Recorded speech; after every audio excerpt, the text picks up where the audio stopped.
Oop, I've got a little feedback. Is that me? Yeah, I'm not sure who's got the feedback. All right. So my name is Fritz White. I'm going to be your guest facilitator today. As we get into the meeting, just a couple things we'd like to share with everyone. First of all, it's great seeing everyone. I know we don't do this very often. So if your bandwidth permits, we encourage you to turn your camera on, especially if you're going to speak to the group. We'd like to see your face as you're talking. We do ask that you mute your audio unless you're speaking, just to keep down the background noise as much as possible today. If you're not familiar with Teams, if you look along the top of the screen, you'll see a little smiley face with a hand on it. That allows you to raise your hand to request the opportunity to speak. So I'll be monitoring that today as we see hands raised, and I'll do my best to call on those folks as opportunities for discussion provide themselves. So please try to raise your hand if you could, rather than jumping in. That way we can make sure we get to everybody as quickly as possible. By the way, in that same respect, got a lot of folks on the call today, and I'm sure we're gonna have a lot of cool things to talk about. This is exciting to get to do this. And so we do ask that when we call on you, you try to keep your speaking time to about 30 seconds or less for that particular response, just so we can get to enough people. It's a pretty packed agenda. We want to make sure we've got time for everything today. If for some reason you don't have a working microphone or you're just having difficulties, we'll also be monitoring chat today to make sure that you have a chance to have your voice heard, as we say. So those are just sort of the basics before we get into this. And I'm going to turn this over. Well, we're going to do real quick. I'm going to review the agenda for everyone. So this will look something like this today. We'll do some quick introductions for the folks that are in the room, or on the call, I should say.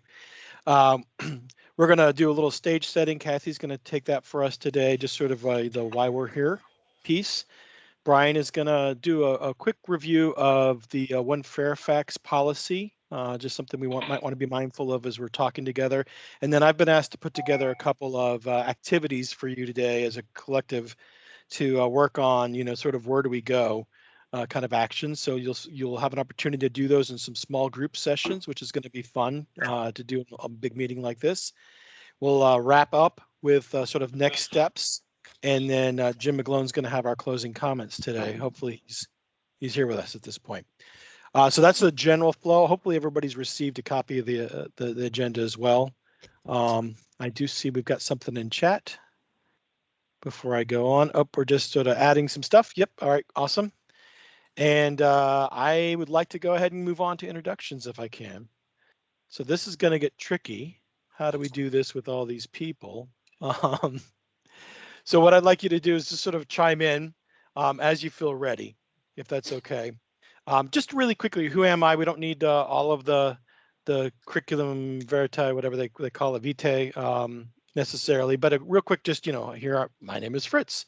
And then for fun today, we're going to try to do something interesting with this. We'd like you to know what your favorite tree to plant is. And Brian's got posted in the chat a Google form. And we're going to be tracking all of that. And then he's going to hopefully have something really neat to share with us once we get all those put in. So with that in mind, I'd like to start sort of just going through and see if folks want to chime on in and introduce themselves. And actually, Kathy, let me start with you, and maybe you and Brian can lead us off if that's all right. And Jim, if he's here. Yeah, great. Thanks, Fritz. So I'm Kathy Ledeck, chair of the Fairfax County Tree Commission. My favorite tree is a white oak because it supports a large diversity of native insects. On to the next one. Hello, my name is Brian Gately. I'm the director of the Urban Forest Management Divisions, barraging you with emails regarding this. My favorite tree is the Southern Red Oak. Jim? And I could start going down the list and calling people out if they...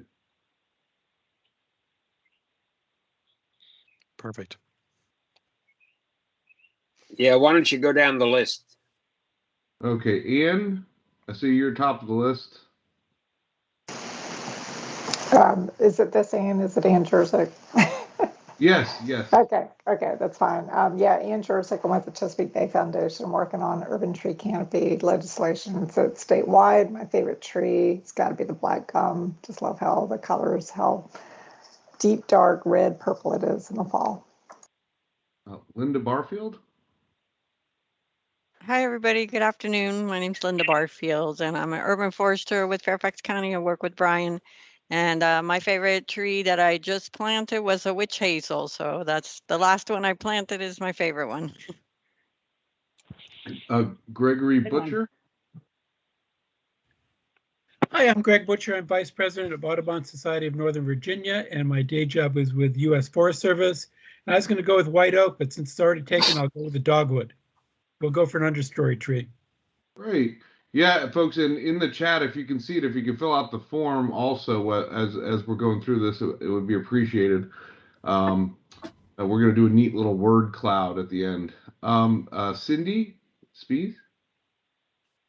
Yes, Cindy Spees, Faith Alliance for Climate Solutions, and my favorite tree to plant, not necessarily my favorite tree, is the Eastern Redbud. Grows so fast and it's so gorgeous in all seasons. Ellie Cotting? Hi, I'm Ellie Cotting with Fairfax County Public Works, the new Deputy Director, working with Brian. And my favorite tree to plant, it's kind of unfair for me to say this because I'm only just trying to plant it, but is the pawpaw. And it was my friend Laura Grape who got me interested in them. Cool. Corey Miles? Good afternoon. My name is Corey Miles. I work with the Northern Virginia Regional Commission. One of my favorite trees to plant is the river birch because it thrives in a riparian area and it has beautiful bark. Corey Souter? Hi, I'm Corey Souter. I'm the tree commissioner from Springfield District and also serve on the Fairfax Food Council leading urban agriculture initiatives. I have lots of favorite trees. But one in particular that I just planted yesterday is a persimmon. I love the orange foliage. The one I planted yesterday was actually a Mrs. Kim persimmon, which has a red fall foliage, but I also really like the native persimmon. Alex Starr? Hi there. Alex Starr, a restoration ecologist with Fairfax County Stormwater Planning, and favorite tree to plant is a black locust. Oh, very good. Shane Flanagan? Hello, I'm here with Shane. Shane, I'm sorry, he's actually on a call right now. I'm Natalie Knight, so I'm gonna just sort of step in for him. Sorry he can't join us right at this moment, but he'll be back pretty soon. We're with Facilities Management Department, and we're kind of working on this together now. And a few of the trees that I like have already been mentioned. Shane was actually just talking about pawpaw trees, and I was thinking about redbuds. Very good. Susie Foster? Hi, this is Susie Foster. I'm in stormwater planning, landscape architect, and I really like planting sassafras. One, because it hasn't been mentioned, but also because it's clonal, and love the fall color, the foliage, and parts of it are edible. So, oh, I love the flower as well. That's pretty good. George Ledeck?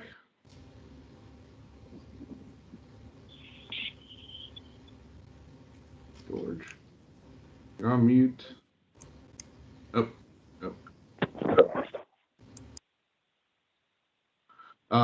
We'll come back to George. Laura Grape? Sorry. Hi. Oh, go ahead, George. Sorry, I think I was muted. I'm George Ledeck. I'm Kathy Ledeck's husband, representing the pavilions at Huntington Metro Homeowners Association.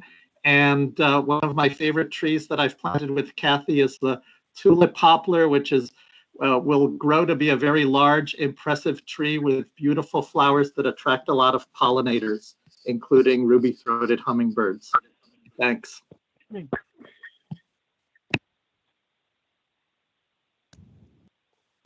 I think I was up next, but good afternoon. I'm Laura Grape. I'm the Executive Director with the Northern Virginia Soil and Water Conservation District. And my favorite tree to plant and to enjoy for many, many, many decades is the sycamore.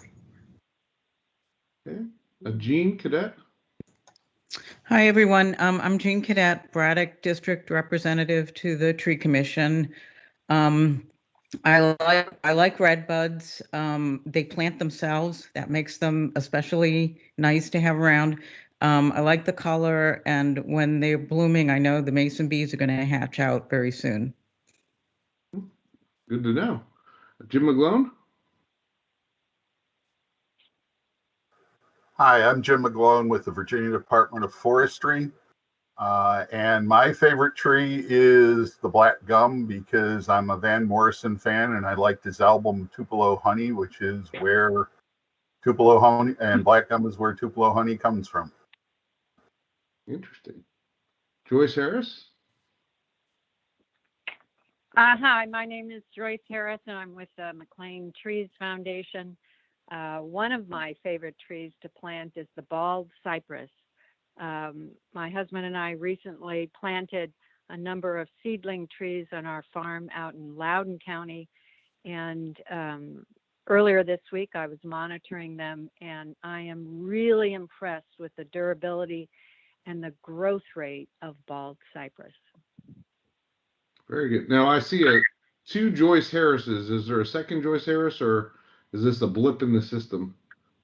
You know, I really wish there were two Joyce Harrises. That would help me out a lot, but it's just one. All right, Karen Camplin.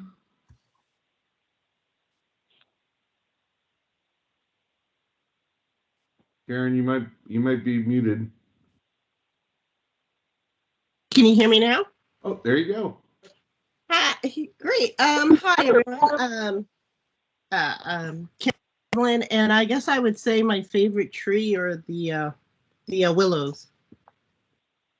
Very good. Laura Beatty? Okay, can you hear me? Yes.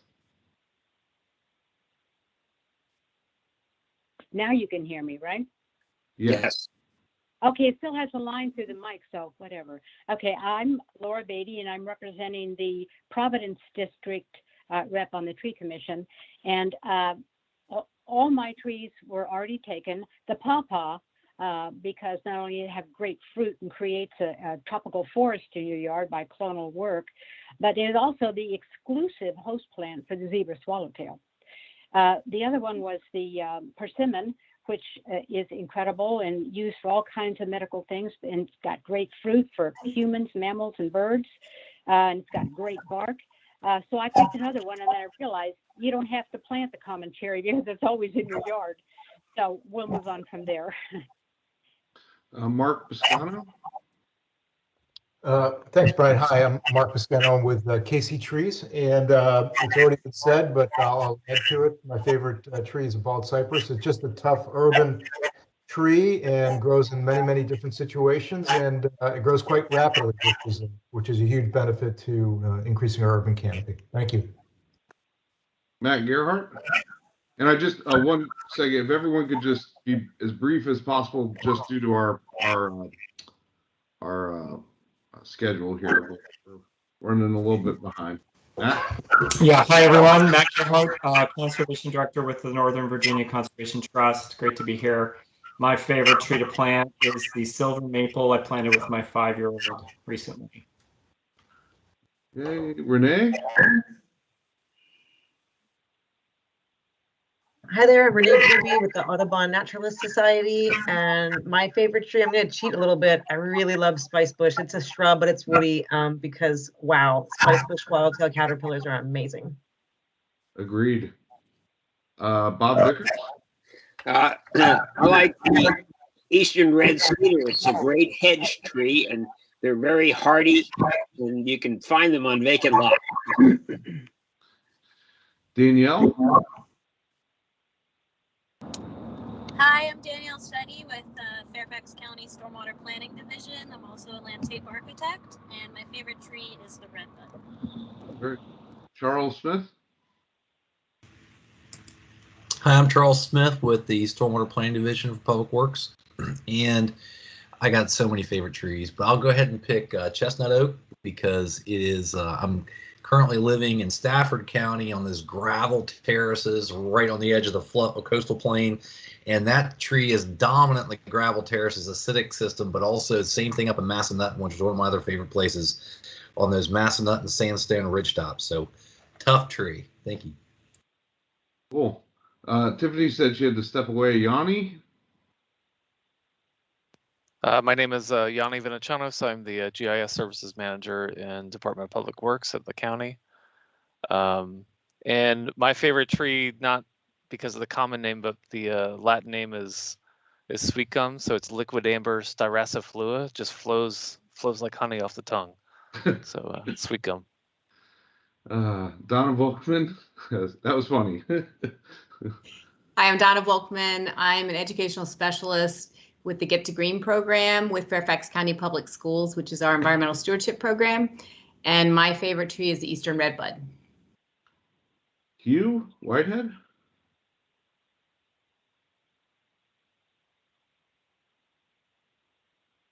Hugh? Oh, yes, I'm here.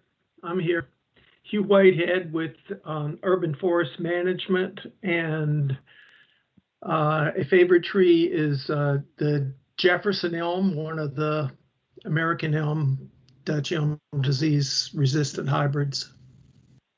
And I'm going to try some phone numbers here. I see a couple people called in. So if your number ends in 0146. Hi, that's me. I'm Tammy Shaeffer. I work for Fairfax County Park Authority on a program called Watch the Green Grow. And I'd say that my favorite tree is the sassafras because of the fall color. Very good. 5605.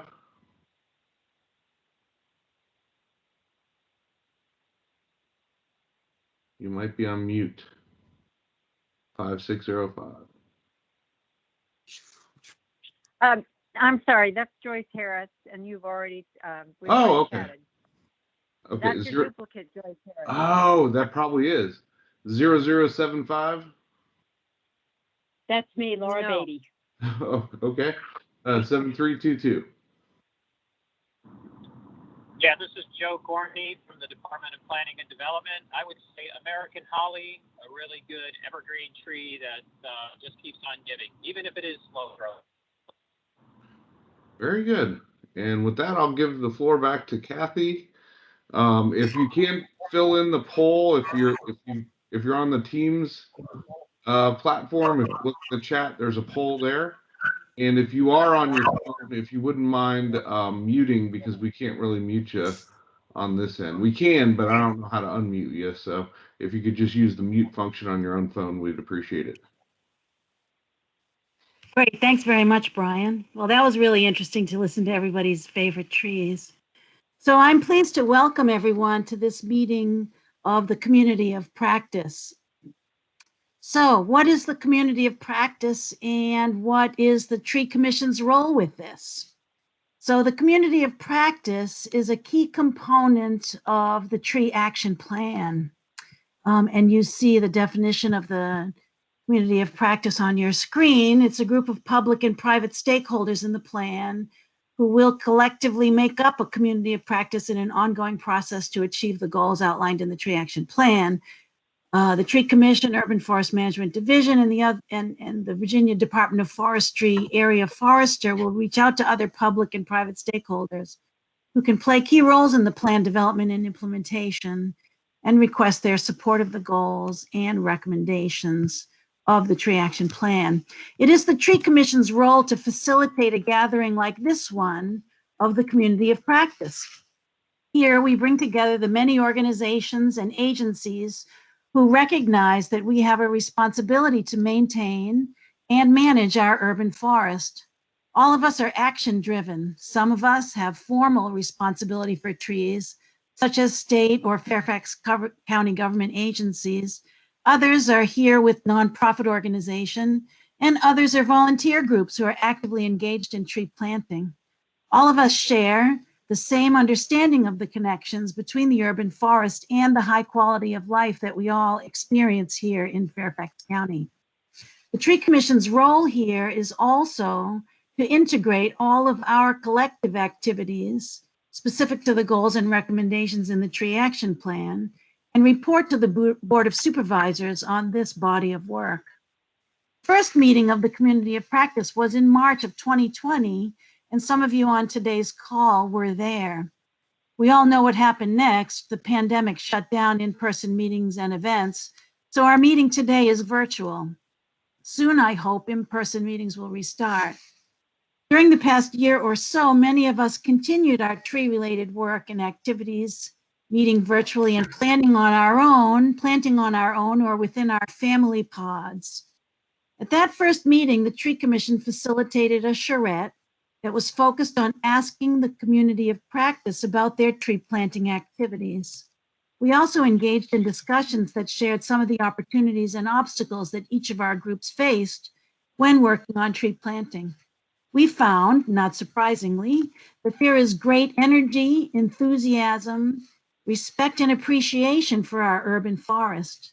Now, let's harness that positive energy and work towards achieving the goals and recommendations that are described in the Tree Action Plan.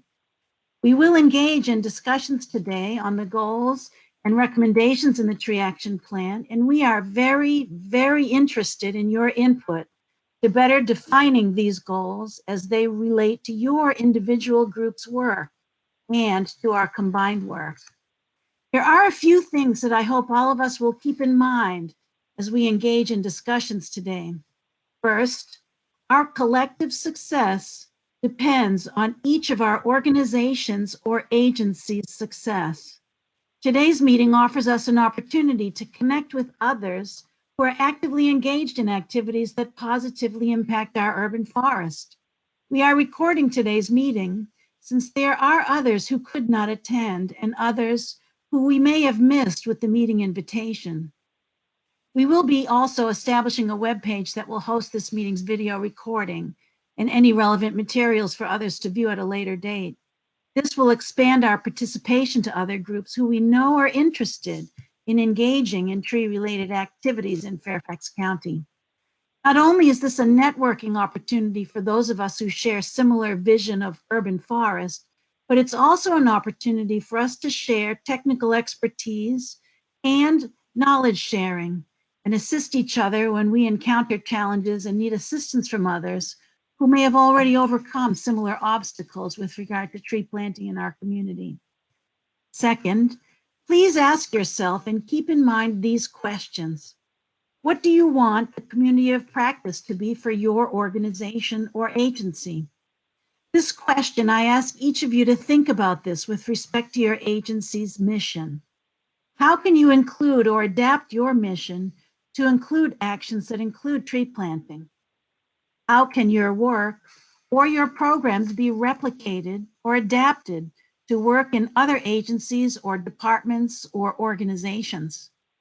This is especially important for our efforts at expanding our work into communities that may not be represented at today's meeting. How can we engage in areas of the county that are tree deserts or areas that are underplanted? For those of you who may be interested in establishing programs for tree planting or advocating for trees, for those authorized to advocate, the Community of Practice may connect you to others who have implemented programs that you can adapt and implement. These are some of the questions I asked you to keep in mind today. Now I'm going to turn it back to Brian, who will talk to us about One Fairfax. Okay, thank you, Kathy. Sure. I'm going to share my slideshow. Let's see how this works. Right.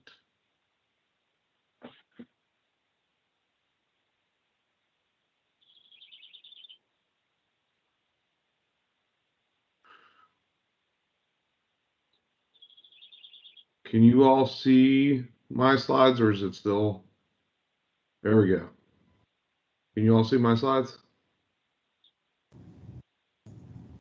We can now. Yes, Okay. yes, sir. Everything's there. Mm-hmm. Okay. Yeah, so I just wanted to give a brief introduction to the One Fairfax policy. It's by no means what I consider it, comprehensive, but just for the sake of this meeting to understand how we can use this policy and how it relates to the community of practice. One Fairfax is a framework or lens that will be used to consider equity in decision making and in development and delivery of future policies, programs, and services. It will help the county and school leaders to intentionally, comprehensively, and systematically look intentionally, comprehensively, and systematically at barriers that may be creating gaps in opportunity. One Fairfax establishes shared definitions, focus areas, and processes and organizational structure. The policy identifies 17 areas of focus to promote equity, including community and economic development, housing, education, environment, and transportation. One Fairfax recognizes that equity is also an economic imperative. Economic research shows that counties with greater social and racial inclusion have stronger and longer periods of economic growth, faster per capita income, and increased wages as adults for children who grew up in lower and in higher income families. For more information about this One Fairfax policy, I would recommend that you go to the One Fairfax page on the Fairfax County website, and there's a great about a half-hour video that really gets into the intricacies of the One Fairfax policy.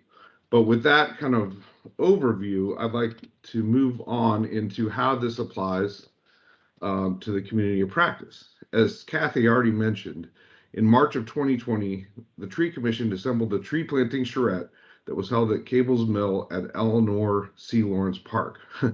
I think this may be the last public meeting that anyone attended. We just barely squeezed it in. I think it was March 16th of 2020, and then the shutdown happened that Friday or that weekend.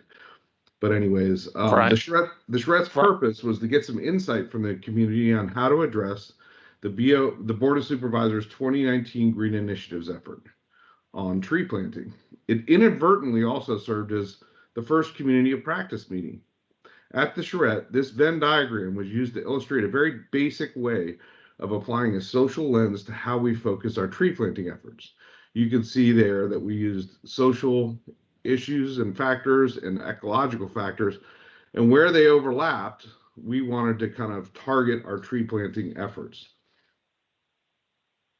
One of the folks in attendance that day was yanivinachanos, the DPWS GIS service manager. He pronounces his own name much better than I do. And we met him just earlier. Being aware of the county's vulnerability index, Yanni had an idea of intersecting the vulnerability index and our tree canopy data to give some insight on where the county should be focusing its tree planting efforts. Now, this is just the first round of analysis, and as the county moves more in this direction with better data, I anticipate honing this down. There are also publicly available tools such as the Itree Landscape from the U.S. Forest Service that is available to anyone. If you're interested, reach out to Jim McGlone from the Virginia Department of Forestry, as I believe he's planning a seminar soon. Also, it was pointed out to me yesterday by Jim that maybe we shouldn't be comparing the lack of canopy, but actually the available planting space, meaning there may be a reason why there are no trees in some of these areas. There's no planting spaces available. This is just one example of how we're trying to look at tree planting and tree conservation through the equity lens at Fairfax County. Is it perfect? Absolutely not. Is it going in the right direction? I do believe so. So with that kind of just concludes our introduction of how we're going in this direction and how it could apply to the community of practice. And with that, I'm going to stop sharing my screen.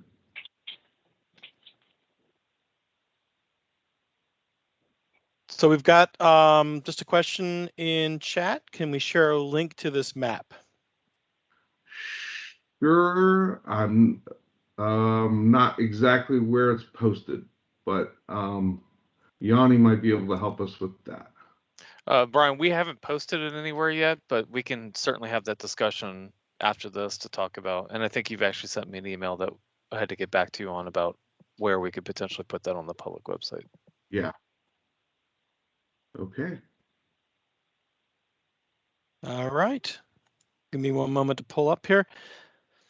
So do we have any follow-up questions on 1 Fairfax just before we move on? And just briefly, any lingering issues or questions while I pull this presentation up? Fritz, just one thing. I did put it in the chat, the link to the 1 Fairfax website. Oh, thank you. You're welcome. Yeah, very good. Yeah, and the video on there, I've seen it in a couple presentations in different formats. It's really good if you want to get a deeper dive onto the policy itself. Renee had a comment here. Also, I hope that we can also be thinking about advocating for converting areas that can't be planted today into areas that can be planted. Of course, that won't be 100% of those areas, but there are opportunities for sure, which I think is a nice maybe segue into thinking about this next part of the agenda today.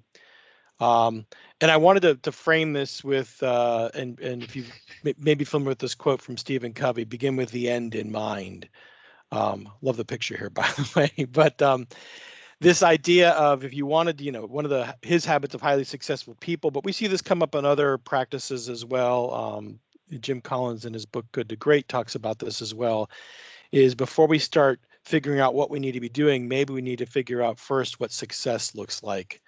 And so we wanted to take a little time today and do some exploring of that. So we're going to do some breakout group work here, and Brian's going to help me manage the breakout groups. And we've got 5 core areas, so we should have 5 groups. Brian, I think we had 36 people in the chat, but obviously I don't need to be in a breakout group. That gets us down to 35, which means we have about 7 folks per group, give or take. Now, I apologize to folks who are just on the phone. You may not end up in a breakout group, but we can chat in the main room then. For each of the breakout groups will be assigned one of the core areas. So you'll be room 1, room 2, room 3, room 4, room 5. And so we're going to give you, I'm trying to give you a worksheet that has your core area, assigned core area on it. And then underneath that, there's some previously determined actions that you'd already put together through the tree action plan. And what we want to do today is sort of take a look at that core area and the actions that we had already talked about, and then think about this. What would success look like if we did these things, right?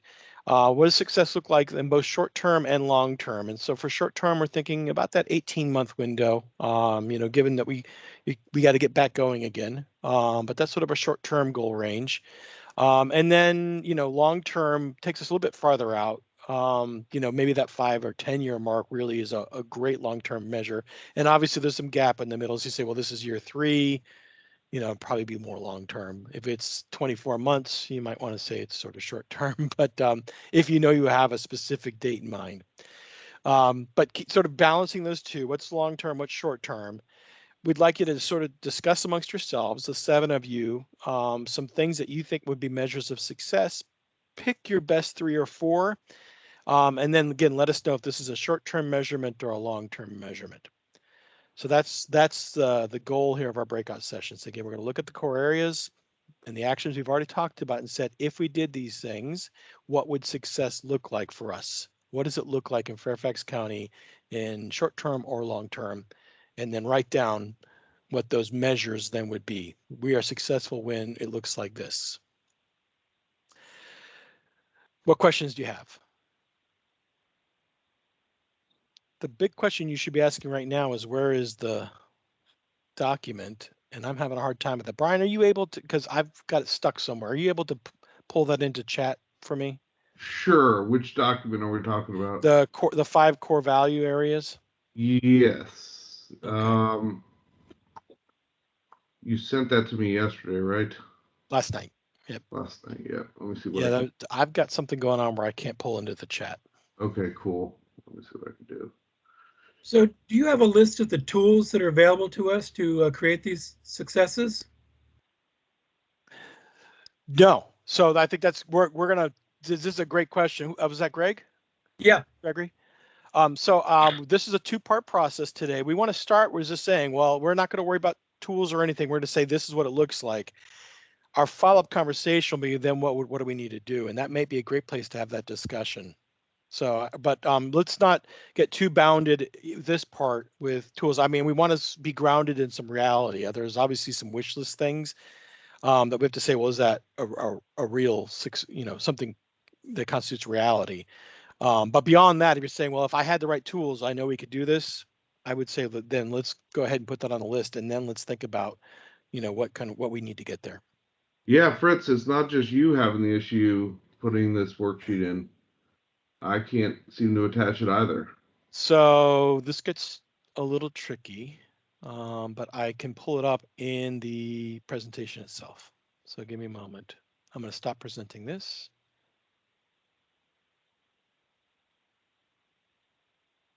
And I have it in make sure it's in the right window. Yeah, Brian, it's for what it's worth. I use Teams all the time, as you probably do in your county, but something's up. I don't know exactly what it is, but you may be experiencing difficulties. I'm seeing them too, so FYI. Yeah, I've noticed this week has not been a good week for Teams for whatever reason. So hopefully you can see my screen here. I'll just review these. And Brian, do we have our Grape breakout rooms identified already? We do. So do you mind if I read the core area piece, do you mind sharing who's going to be working on that? Sure. That's fine. So okay. So core area 1, which is what we identified as know what we have. And the 2 key actions here were conducting inventories to determine vegetative cover types and condition, and monitoring to measure forest change and evaluate management efforts. So if you're in group 1, you're working on this core area, and that is room 1. So we don't know who's in room 1 though. Oh, sure. Room 1 is, and I had to make this pretty quick. Kathy and George Ledeck, sorry about that. Laura Beatty, Yanni, and Ellie. Okay. For core area 2, room 2, protect and improve what we have. And then I know this is small writing on here. It's a lot easier when it's not presented, but this is about improving air quality and addressing climate change through tree conservation, improve water quality and stormwater management through tree conservation, manage the county urban forest and natural open space to promote ecosystem services and biodiversity, optimize tree conservation and land development, optimize tree conservation and utility, transportation, and public facilities projects, control overabundant and invasive species that negatively impact forests, and support alternative funding mechanisms for forest restoration. I'll leave that up there while Brian reads the list of the folks in the room. Oh, sure. I was also emailing to whoever's on the Outlook email should be getting an email of this form. So room 2 will be Laura Beatty, Charles Smith, Joyce Harris, Linda Barfield, Matt Gearhart, Hugh Whitehead. Great. And thanks for doing that, Brian. Core area 3 or room 3 is expand what we have. So that's plant and protect trees on residential and commercial properties, public lands, and adjacent to streams, streets, and trails. Encourage planting native species for human and environmental health. Establish new forested areas. Expand and establish corridors between existing forested and natural areas. Implement natural landscaping policy and support conservation and open space easements on private lands. And that in room 3 we have Jean, Cindy, Alex, Bob Vickers, and Greg Butcher. Okay. All right, core area 4, improve urban forest policies and processes. And that includes optimizing tree conservation and county policies, strengthening state legislation that promotes forest health, encourage and sustainable design practices, and support and refine the county's urban forestry programs. I've been reading too fast. Room 4 is going to be Laura Grape, Donna Volkman, Ann Jursick, Shane Flanagan, Corey Souter, and John Burke. Excellent, thank you. And core 5, our last room is communicate and build partnerships. This is establish a community of practice to plant, protect, and promote the urban forest, engage in educate the public, decision makers, government staff, and NGOs, and build strong partnerships and alliances. And this will be Renee, Mark, Corey Miles, Jim McGlone, Susie Foster, and Karen. All right. And I know that Brian's email is hit because I got a pop-up on that. So I apologize that we can't post it in chat today, but I hope that someone in the group can pull it up. Oh, someone's been capturing screenshots for me. Yanni, thank you so much. Yanni is the man. So there are screenshots in the chat. Team, right? I appreciate you working with me there. The screenshots of your core topics are in the chat. Brian's going to open the rooms, and we're going to give you about 20 minutes in the rooms. I know we're a little behind schedule, so if you are done, if you've got your 3 topics, if you want to just put that in chat, if once I hear from all 5 rooms, if we're done early, we will close early. All right, here we go.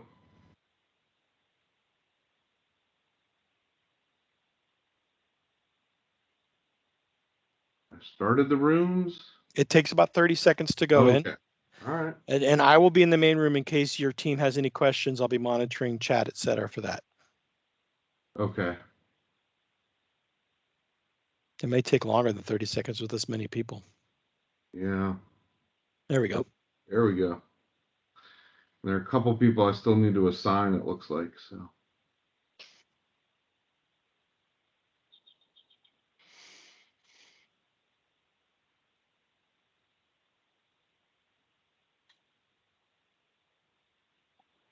So I was on the phone.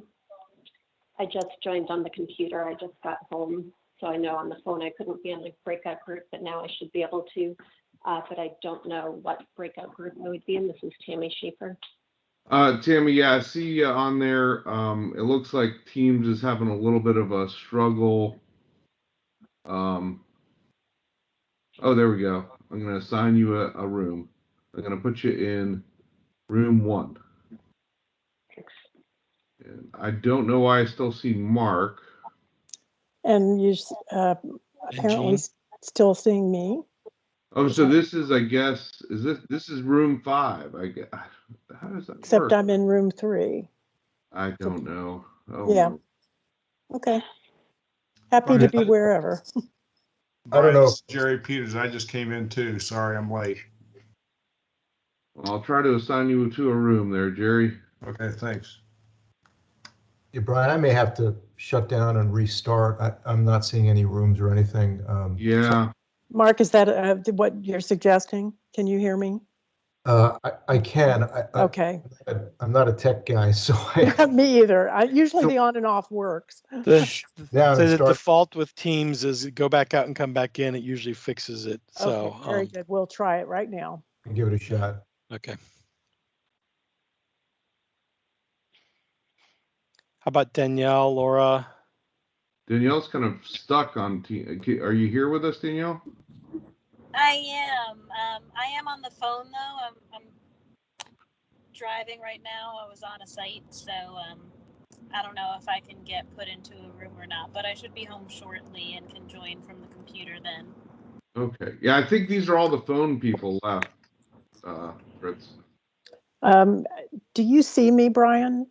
Because my picture is not on the screen anymore. I've gone out and come back in. This is I do Cindy. see you there, Cindy. Yep, I'm not seeing myself, which is weird. I'm not sure why it. Are you on a phone or an Nope. iPad? Nope, I'm on a Mac. Oh, so that may be it too. I don't know. Well, I was visible before. Oh, now you're visible. But not to me. Oh, really? No. So I couldn't tell whether I was actually in another room or still in the main room. I think you're still in the main room with us, and it looks like some of the folks that are on the phone. So, I mean, one thing we could do, Fritz, is maybe for the folks that are still in this room, we could do one of the exercises. Yeah, sure. Is there one of the rooms where we're a little short? We can address that one. Sure. It looks like we got 666. Every room has 6 folks in it. So I much did for a call in. sure. This is Laura Beatty, but I can't. I don't see anything except some circles with initials in them. Yeah. I see myself, but I can't get into a room, so I don't know how to do that. Yeah. Unfortunately. I'm on a Mac. I'm on an Apple too, so it's. Laura, we're usually not on the short end of the stick with Apple. Well, there I am. I've been Hi there. That happens from time to time. So let's just take one. Does anybody have one they'd really like to get into before I just pick one at random that we're passionate about out there? Protecting and improving, knowing what we have, expanding what we have, improving our policies and processes, or communicating and building partnerships.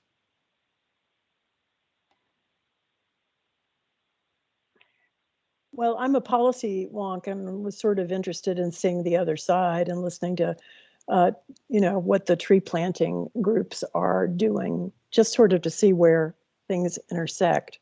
I have no strong feeling, whatever you all think of the rest. Is just me and Laura?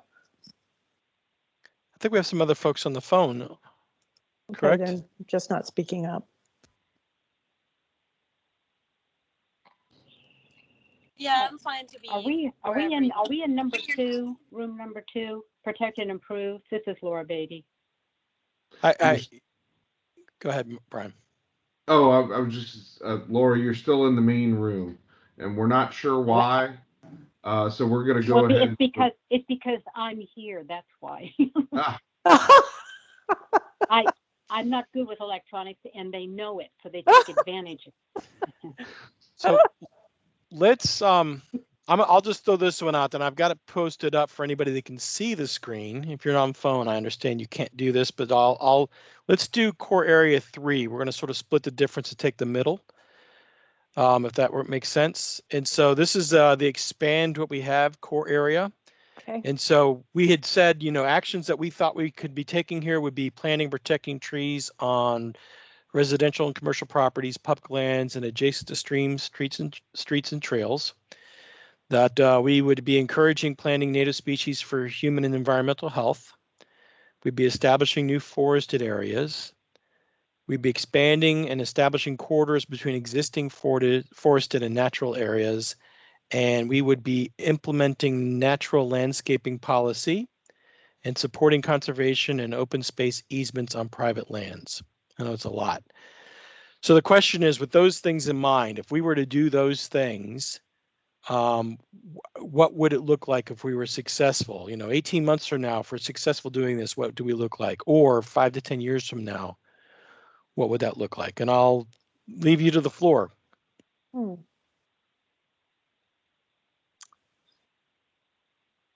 Well, I'm critical We're is having. We're going to end on all of them, I guess. Yeah. It's actually really quite hard to read on the screen. So, but I think I've got. I know it. I thought that was just me. No. It's just small. That's what happens when you share a doc. I actually asked whether or not these could be emailed to us so we could read them. But all of this is what we're currently doing. So it's expanding what we're currently doing. Each of these things are things that are in policy or practice, correct?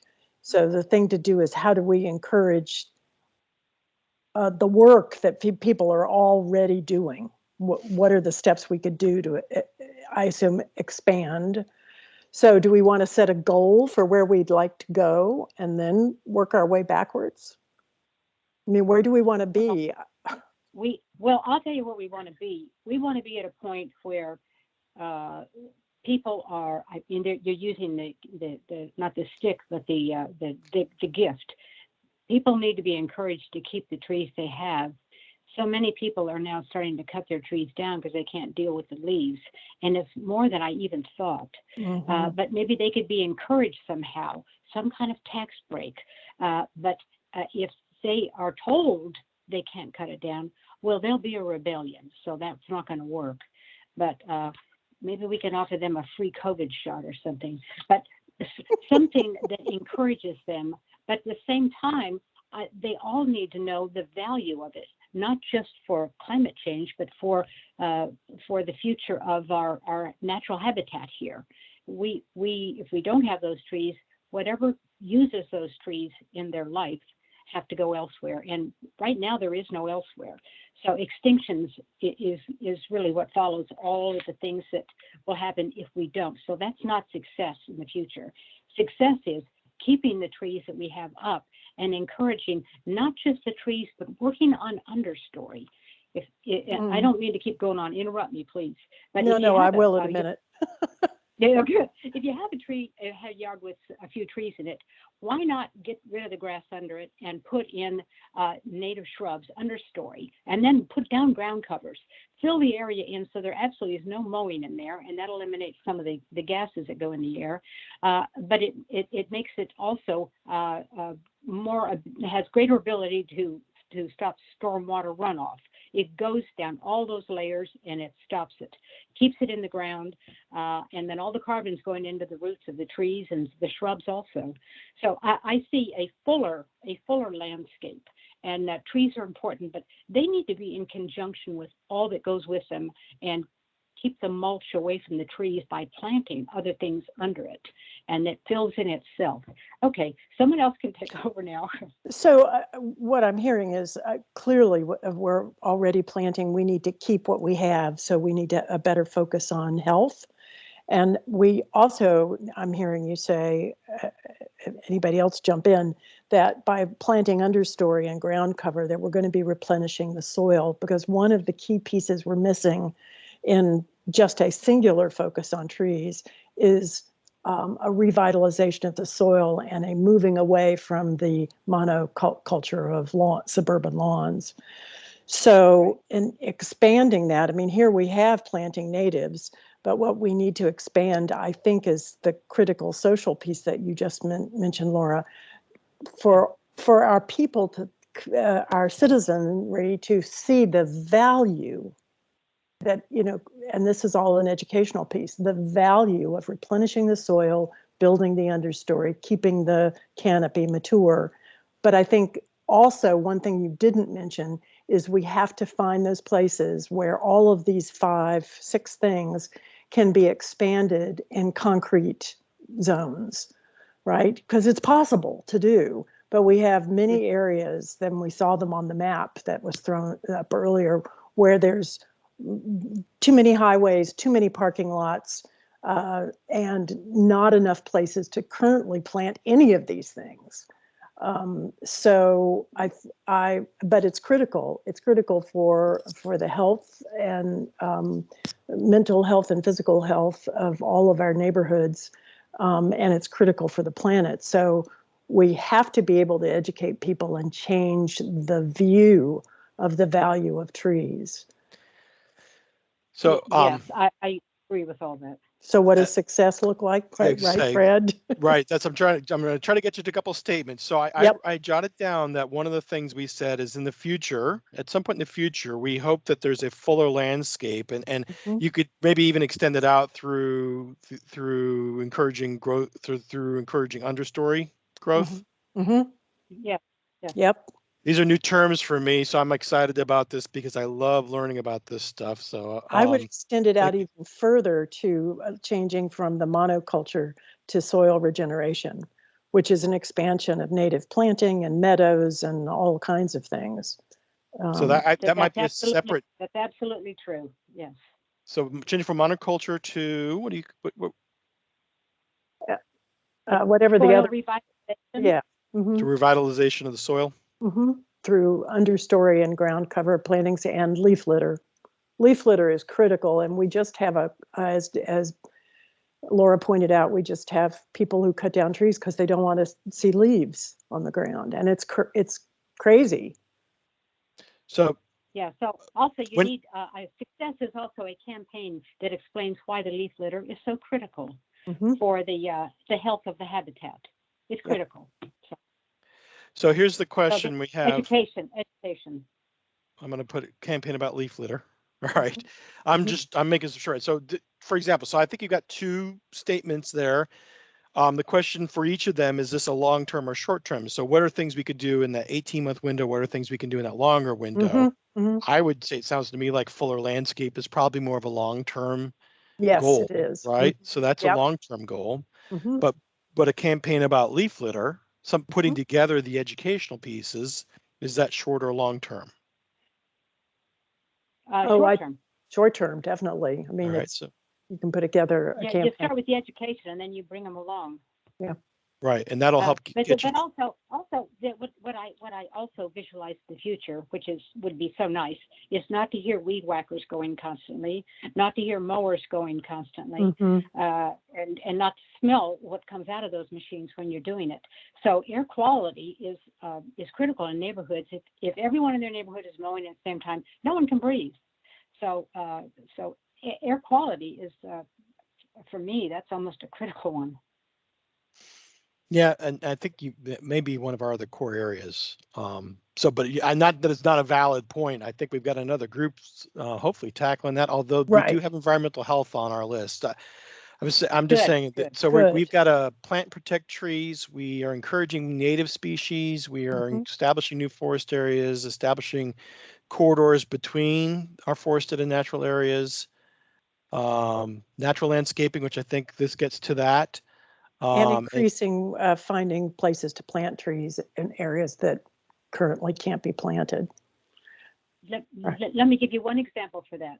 I got permission, and we are now beginning to extend the forest next to the parking lot at the Providence Community Center. Fantastic, Laura, that's great.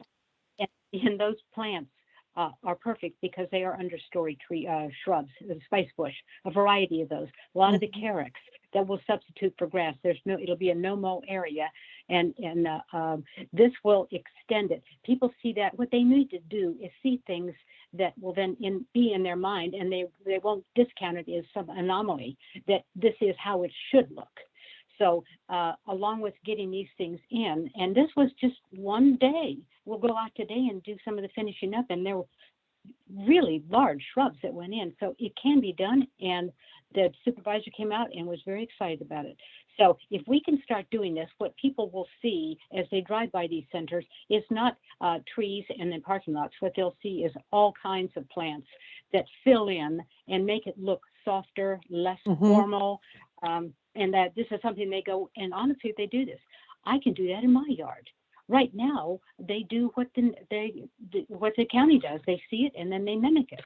So and I believe the county has got some policies right now, Laura, do they not, where they are naturalizing and not mowing? They are, but I've got to tell you, it took a little while to get us started. We had these plants sitting around for several months before we could get the okay on it. Wow. So we're moving now. We're moving now. Yeah. Got just like 3 minutes left. Okay. We have one other measure of success we wanted to look at. So all I've got so far is the understory growth and revitalizing the soil through that, and the campaign about leaf litter benefits. I just wanted to throw. Is there anything else? Yeah. Well, in that leaf litter is saying under, you could say, education of the public on how to interpret new things that they see and interpret that in a positive way. So leaf litter is one of them, but also understories. A fuller environment means more energy being caught by the leaves, more carbon going down, less runoff because rain hits all those layers going down and does not run off but goes in. And without the hard pack of mulch around the trees, it won't run off. It will start going in. So a critical piece beyond education is the county leading by example. Yes. In all areas, and they're beginning to do that. We want to see that in the short term. In the long term, in 5 to 10 years, this should be common across the county. Exactly. All right, so that's a short-term goal. It looks like Jean had her hand up. I didn't know. Yeah, thank you. I guess these are all great ideas, and it's almost like we're preaching to the choir here on this, because honestly, I see stuff all the time educating people about, the importance of leaf litter, don't cut trees and stuff. And there just seems to be, don't put mulch volcanoes, don't prune your trees topping. But I see these practices happening all the time, even though there's education all the time. And I'm thinking when the county didn't want people to use plastic bags anymore, they made a decree for recycling. Don't use plastic bags. We can't do that now. They have to put, yard debris in paper bags, and that's the law, and that's the way it is, and people are adapting to that, whereas before they didn't. And so maybe the county needs to be stronger in terms of, no more than 2 bags a week of leaf stuff, and the rest has to be mulched on your property, or something like that. Because I think education is good. It's not enough. It's not always translating into behavioral changes. And I think we might need a stick to sort of help people know I'm with you. what Yes. environmental practices they need. Yes. And also, in terms of trees on people's properties, they can cut by right, but maybe there should be a tax incentive if you keep your tree on your property, or if you figure out a way of building your deck without taking down a 50-year-old tree. But I mean, so education's good. It's not enough. I think we need some sticks to sort of get people we need to a reward system, but we also need flyers to go out that explain why they're doing these things. So I see it all the time, explaining why it's not good to do certain things. I mean, I read it like at least weekly, and all the sources that I have, it is just not connecting to the average person. But Jean, listen, I get flyers every day from people that want to come and cut my trees. All the great things they do when they come in and cut your trees, and those go out all the time. So we're being barraged with that, and there's no council coming in from it. So if some of those came out and said, you can have a reward, this whatever. But we're losing we have to counteract the. Yep, I agree. Yep, we're all coming back to the main room now. Okay, thank you. So we'll have a Jean. good discussion. Jean, did you have one last thing? Or we're going to hold it. We're going to come back to our group here in a little bit, so there might be a chance to come back to that thought, if that's all right. Are we all back in? Hopefully. Did we enjoy the breakout rooms? Looking for thumbs up, nods. Yeah, it was good. Yeah. All right, excellent. Fun. This is a fun thing to be able to do with a group this size. So, one thing I forgot to do, and so this is a shame on the facilitator thing, is I should have mentioned before we broke that I was going to ask one of you to speak for your various groups in terms of what you came up with, your 3 to 4 success factors. So I know it's a little hard to coordinate that now that we're back in the room, but I am going to ask as we go down the list that we've just got one person maybe who can share it if somebody took the notes on that. I hope that happened. And we'll do our best to recover. But we want to sort of work quickly through our list and sort of put those up on the board, so to speak. And then we're going to revisit those in the next session. So for our group 1, I'm just going to go down the list. Would you like to share what your measure is and whether it's a long-term or short-term solution, just so we can all sort of hear what you're thinking in your particular area? If it's okay for my group, I'll go ahead and speak up just because I recorded. We had 3 measures of success. Frankly, when we started getting going, there probably could have been more. The first one was short-term, which is developing metrics to help us as a community determine the health of our urban forests. So being able to aid in assessments, perhaps indicator species, communities, that type of thing. Long term would be to take those metrics and develop it into a long-term monitoring program. And also something that came up that had some really good discussion and excitement about was perhaps not just the agencies doing it, but also citizen science type work. Similar to what I believe Kathy brought up. The Christmas bird counts is a great example. I brought up Save Our Streams, protocols that make it somewhat more accessible to folks in these citizen science rules to give the county and the community information that we just don't have, the bodies to do as an agency. But also our agency is doing some of that work as well, either to vet the data or to provide additional types of monitoring on top of what the scientists, the citizen scientists are doing. And then something that's kind of underway in the county is operationalizing the land cover work that we've been doing. We've already done 2 of them with GIS and urban forestry. but operationalizing them so that instead of it being an ad hoc,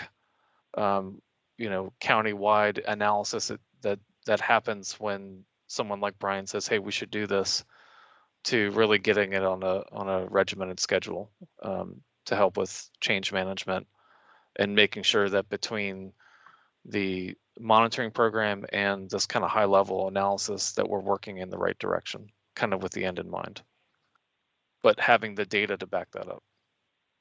Thanks, Yanni. I'm sorry, on that last one, was that a long or short term? It sounds like a long one. That's going to be long term. It's programmatically doing something that we're doing very short term basis right now. All right. Thank you. Good work, Group 1. Nicely done. How about our Group 2? Linda, Hugh, and Matt, are you okay if I go ahead and just read off what we did? Yes, please. Yeah, sounds good. All right, so for core area 2, protect and improve what we have. The first measure of success would be maintaining trees in public places. This is a short-term goal, and the important component here is to ensure that we're maintaining those existing resources in a good condition overall within the public spaces. Success measure 2 is a long-term. Well, actually, we have two components to this. But success measure 2, revise chapter 12 of the Public Facilities Manual to improve the existing vegetative map to more accurately describe the conditions of the vegetative communities and protect the best remaining resources for ecological, environmental, and quality of life benefits. And the short-term component of this is to draft the language, and the long-term is to make changes and implement them. And by the way, I just emailed this, Fritz, so you've got it. In the email.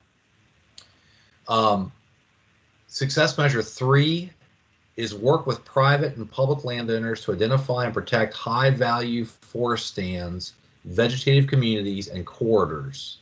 We need to look at policy, incentives, transfer rights, legacy programs, and conservation easements. So different ways to incentivize this process. And it's a long-term goal. And then we have a related measure, which we believe bleeds over into core area 1, and that is to implement countywide mapping to identify remaining high-quality vegetative resources in order to target core areas, corridors, and buffering needs for preservation efforts. That's a long-term goal. Okay, yeah, I can't write as fast. I'm glad you sent that to me. There's no way I was keeping up with all that. All right. Hey, great stuff again. Group 2, some real good things to think about there. Fritz, do you want me to send you the Word file that we did too? If you've got it in a Word file, that'd be great. Thank you. We'll begin to collate some of this. How about core group 3? I get some notes. Okay, go ahead. So I can start there, and then folks can fill in what I might have misinterpreted. We thought the first thing was success measures the existence of a public lobbying campaign addressed at the supervisors promoting naturalistic landscaping.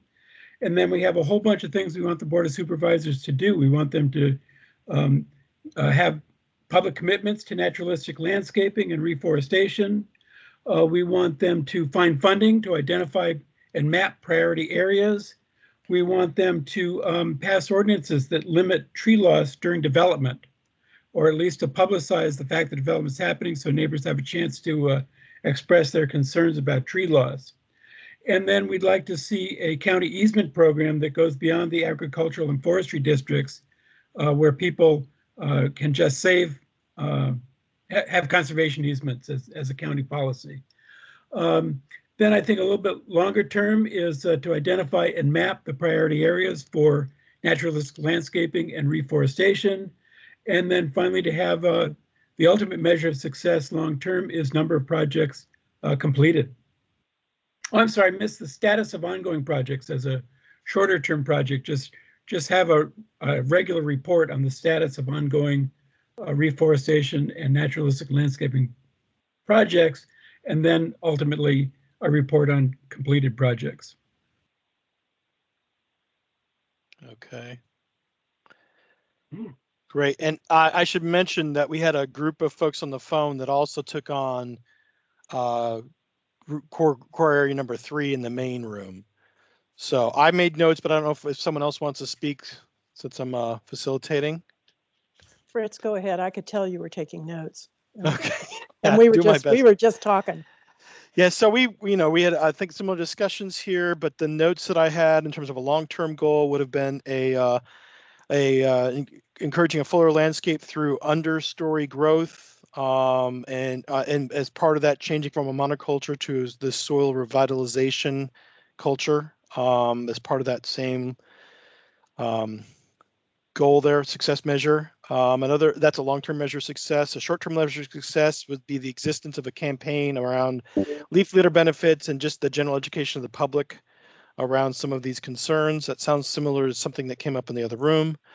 And then another short-term goal would be to have the county leading by example, which would lead to a long-term success measure of this just becomes sort of the way we do things in Fairfax County, that the county has led us into that new state. Does that sound about right, Room?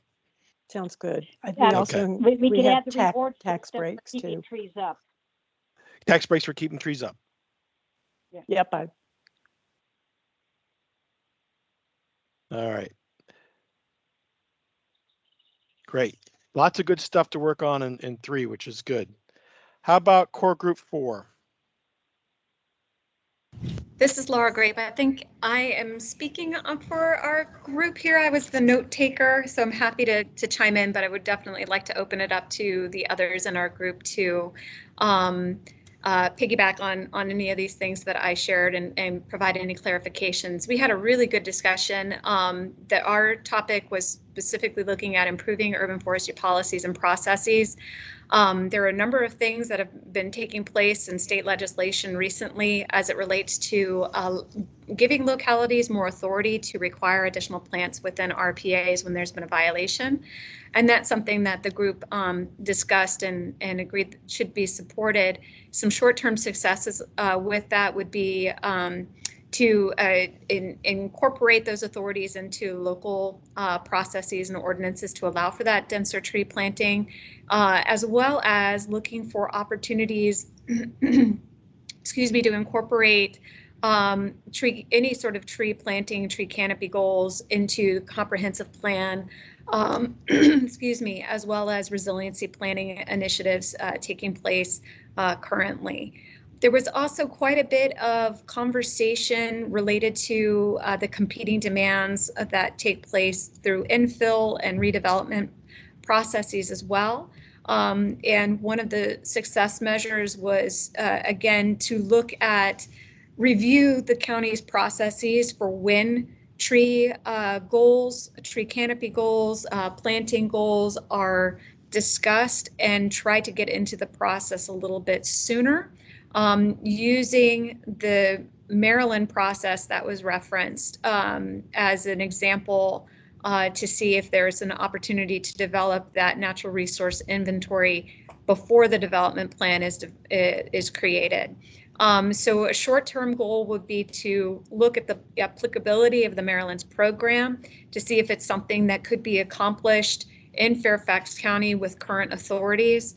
And then a long-term success measure would be to get additional authorities from the state, if this is a process, of course, that the county wants to continue on with, but to get those additional authorities from the state if they're not already available.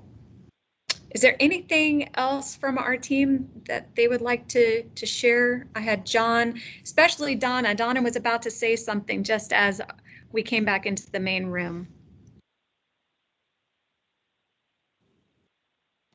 No, Laura, I think you captured it well. Thank you, though.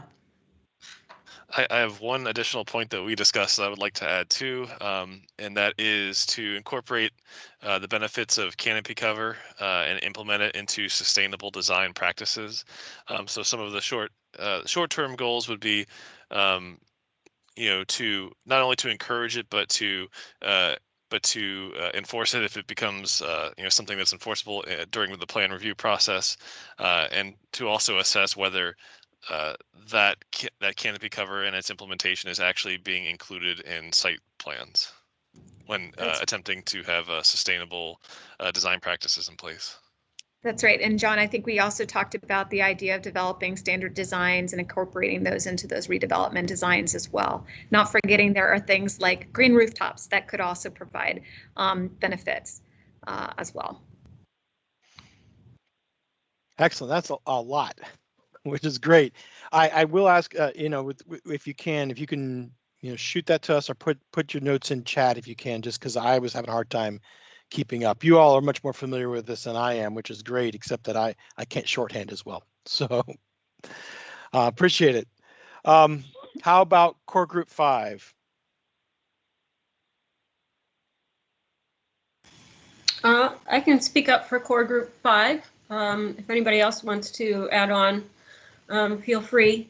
So we had communicate and build partnerships as our message, and one of the most basic long-term actions or success measures that we thought of was to change the way the public thinks about trees and change the culture of tree management in Fairfax County to get people ecstatic about tree preservation and planting trees. So that's the long-term goal, and also employ a coalition-based marketing campaign to disseminate educational messages that resonate with a variety of audiences. That's also a long-term goal. In the short term, we can continue the community of practice and expand stakeholder engagement to people that might not be participating. Connect with communities in low canopy areas and begin to form partnerships to really expand that stakeholder network, and especially in areas with the low public participation rate. Anything else that I missed, guys? Corey, there was one thing I was going to say just before Brian very abruptly cut us off. One success measure, which would be hopefully short term, would be to get at least one group that does not normally deal with trees involved in a tree planting. So a faith community, somebody who's got a different focus, actually getting involved in tree planting so they understand how trees affect what they think is important.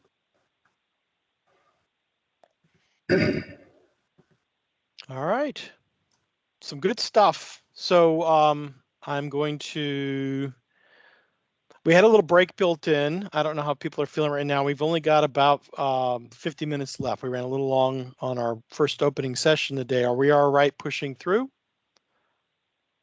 Feel everybody feeling good, refreshed? Hopefully. Yep. All right, good. I'm gonna go ahead and let's move on then. So we've now got some measures of success out there. We sort of put our flags in the ground and said, short term, we think we could be doing this. Long term, we think we could be doing that. This is what that looks like. And now we want to take that step back again and think about, well, what would it take to make that come to life? And so I'm going to use one of the ones that we came in the main room, right? So if the long-term goal is a fuller landscape through understory growth and helping people change the monoculture to this soil revitalization mindset, what could we be doing to make that happen? And we want to get sort of a little nitty gritty on this, and we don't need a lot of these, just maybe 3 things we can come up with, but we do want to sort of make them smart. I think hopefully most of us are familiar with it, but I put it up here just in case. So we want to think about what specifically could we do? What action can we take specifically that's got some sort of measurement? So we're going to do this much by this measurement. It does need to be something we can actionable. So, for example, and I know it's hard if you've got the legislative piece, but we sort of have to know that we can get it done. So things that are within our realm of control, we can do this. We do want to make sure that we're still being relevant. I don't think that's going to be an issue for this group. You guys are really focused on what you want, which is great. And then timely. So think about that time frame we said. If this is short term, so if we say 18 months, when do we think in the next 18 months this might happen? If we're thinking longer term, sort of, think about that. When could whatever this action you come up with, when could that get done by? Is this a 2024 goal? Is this a 2035 goal? So sort of, think about how long it might take to get to that action. So again, sort of working with those measures of success without getting too far into other areas. There's so much we could do, but we're trying to keep our scope focused on the few things we're talking about today, because we're going to have time to tackle the rest of the list. But think about that. What are the smart actions I can take now that will help us get to that vision of success that we have out there? What questions do we have about that? And I see, by the way, some great sharing in the chat, which is fantastic. In the community of practice, we bring our own knowledge to the table. So as we're sharing these things, I encourage that. That's sort of the goal of a community, is to bring your knowledge and share it with others so that we all learn from it. So fantastic. So Brian, if you're there, what I'd like to do, let's go ahead and break into groups. I had originally given us about 15 minutes to do this. So let's actually, I'm going to 10? Say, say split the difference and maybe come back at 1:35. Okay. Does that work? That's still, I think that still keeps us on track. All right. I'm starting the rooms, and I apologize, folks. The Teams app is acting a little wonky today, so I know that there's been some mishaps. So, unfortunately. Yeah. I'm going to stop presenting in the hopes that maybe it gets rid of some of that. I'm just amazed that we have this type of technology. So it's the future. I mean, think about a year ago. I mean, this wouldn't have happened. It's amazing. Now, am I ready to go back to in-person meetings? Yes, yes, yes. I like being in my mountains for meetings, so no, they're fun. I enjoy them. All right, looks like we're back to our group. Okay. Yeah, we're back to our group. Yeah.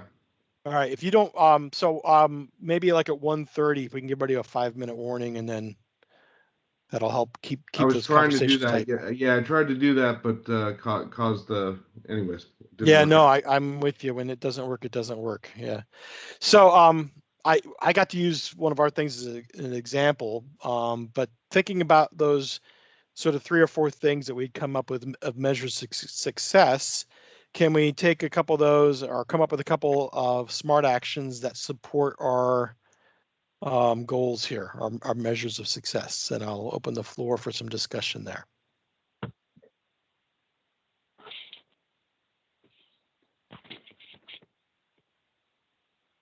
Are we clear on what we're looking for? Can I help clarify? Not exactly. Okay. So think about, and I'm just going to use this one. I'll use campaign about leaf litter benefits, or what that general education program through some sort of campaign. So if that's a measure of success, that campaign exists short term, sometime in the next 18 months, we will have a campaign that does this. What do we need specifically? Do we need to be doing to get there, and by when?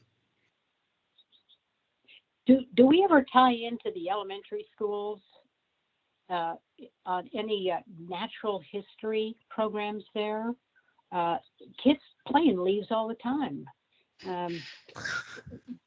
It seems like there could be a way to focus on them also, because they also like fireflies. And if you don't have leaf litter, you don't have fireflies. So I just think we're missing if we can't get to where the kids are, because they get so excited about things like this. So Brian, I'm going to get you involved in this one. So we have an outreach arm. I don't know what our school education piece looks like. Maybe you can talk a little bit about that. And then the question is that are you the right group to do that, or is there some other resource? Oh, sure. So yeah, there's natural resource outreach at the county through UFMD. We have some school programs. Specifically, Hugh Whitehead works with the schools on tree planting, and part of that tree planting is that they come out and the kids actually learn about tree planting, and there's a whole curriculum there.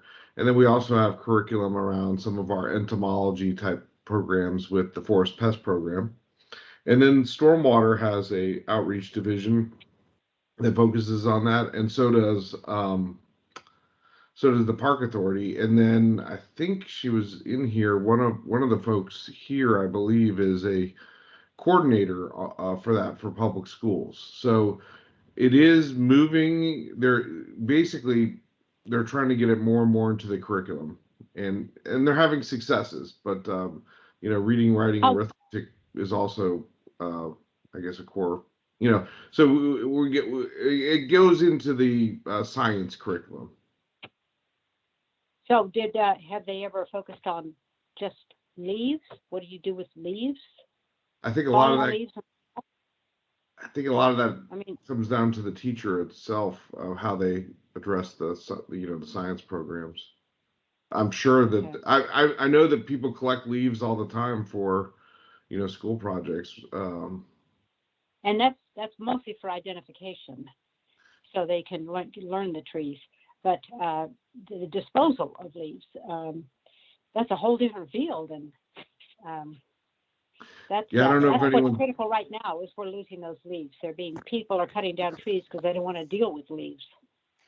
So using the plastic bag as an example, because I think we talked about earlier with grocery bags, one of the most effective things nationwide that was done with that was going into schools and talking to the kids in their science classes about the dangers of plastic bags to the ocean and the environment. And a lot of you'll find, if you look across municipalities, there are a lot of these local, get rid of the plastic bag campaigns are actually being led by youth who had this opportunity to learn about it in their science programs. So using maybe that as a model, this would be my question, right? You say, well, can you, is there an impetus here to design a specific curriculum around understory growth and leaf, leaf litter, the positive benefits of leaf litter that you could package and say, hey, we've got this great new piece on that.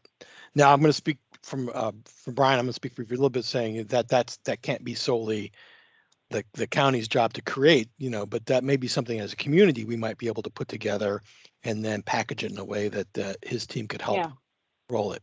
Yeah, because it could be, there's a lot of aspects to it. It's not just picking up leaves or leaving them.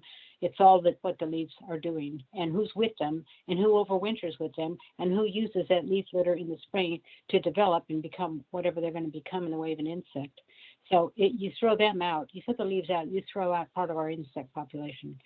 So it's from that, and they've learned about entomology, they know about the insects, but where the insects are coming from, it needs to be fed back to how important leaf litter is for so many things. And Jean has posted in chat that Ready, Set, Grow is a master garden program that's partnering with the schools as well. So there are other avenues maybe to get the message around the benefits of leaf litter out there. Oh, that'd be great. That'd be great. So the question becomes, what's our action that we're proposing? So our proposed specific action, if we wanted to do this in the short term, what would we do as a community of practice? I can chime in here real quick. Sure. I think someone mentioned before, really that the county needs to lead as example. So what can we do to show the community what they can do better? And for the natural landscaping guidelines, one of the things Susie and I have been working on quite a bit is trying to reduce the use of mulch and incorporate more leaf mulch into our planting beds on county facility sites.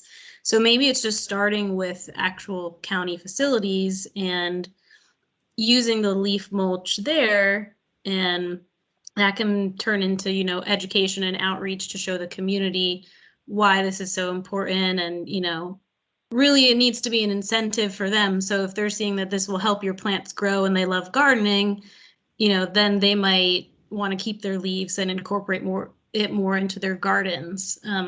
So maybe if we can just continue with that and try to use it as much as possible throughout county facility sites, maybe add some signage, that could be a great way to educate the public. Right, you can tie in the loss of insects to some of that too, so that they all know, all the kids know insects. So it's where do they come from and where do they grow? So I think that's a great idea. So if you're writing this, it's measurable too. It's measurable because you see more leaves on county property, and really people mimic what they see the county doing because they want to do the right thing. The county's using it more, they will too, especially if they get information or the kids come home and say, oh, we need to do this, we need to save our leaves. I mean, it can come from different directions, but I think it is measurable. So let's break it down. If we were to make this a SMART goal, and just so we sort of walk you through, and we're going to run out of time. Unfortunately, we'll probably get one of these out. But so the specific thing is we will use leaf mulch as opposed to hardwood or other wood mulches at county facility sites. How many becomes your measurement, right? How many sites do you think, and by what time? Okay, that's good. How many is how many is the question? Yeah, I mean, so you won't get to 100% anytime in the near future. Probably it is a transition, but if you say within the next 12 months, 18 months, at the 18-month mark, how many facilities might you say we could commit to, right? And again, these are goals. We're not writing in this in blood. But it is to some extent aspirational, but it needs to be actionable. We need to know that we can deliver. We wouldn't say 100 because you can't deliver 100. Right. Well, maybe it's 100% of the libraries within the county, or a facility type that's visited often by the public and children, so it's visible early on. So we can focus on libraries. Okay. Yeah, I'm not sure how many there are, but so it's 100% of libraries, though.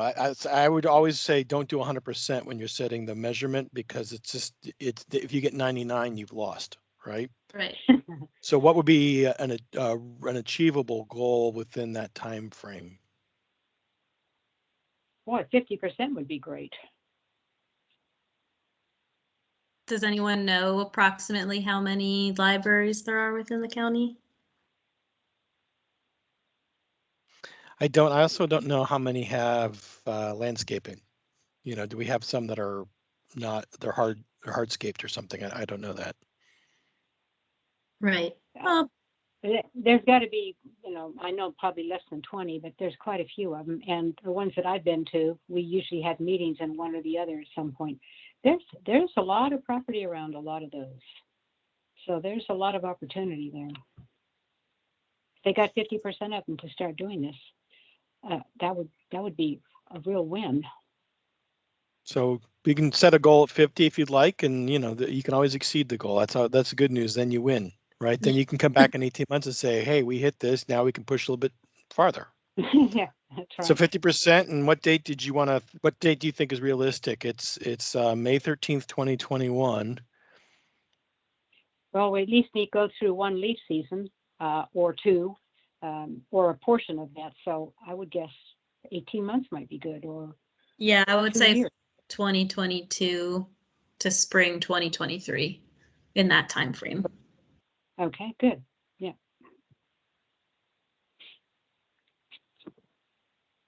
All right. So that's but that's how we need to break down some of these actions, right? Is we need to make this move from here's what we'd like to do to here's what we think that looks like to here's specifically how we get there. And so we say, well, we're going to get there, but with the modeling by making sure that we're partnering with our county sites at the libraries to get 50% of them to use leaf mulch by the fall of 22, spring of 23. Mm-hmm. All right. Now we got a minute left, so I don't know we're going to get much farther on these. But we got one, and that's something. So, but that's what I'm going to encourage you to keeping conversation about as we get into the community here, is to take some of these things that we've been sort of dealing with and move them to the more concrete things that we can collaborate on there.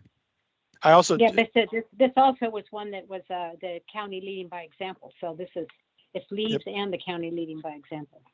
Perfect.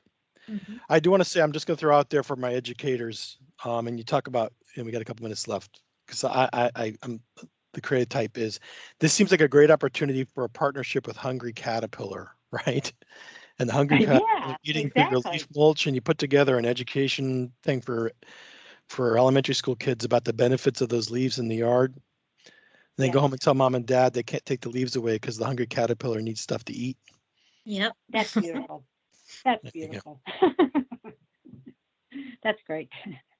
Yeah, I mean, tapping into the school system, I think, is a really great way to get a lot of these things done.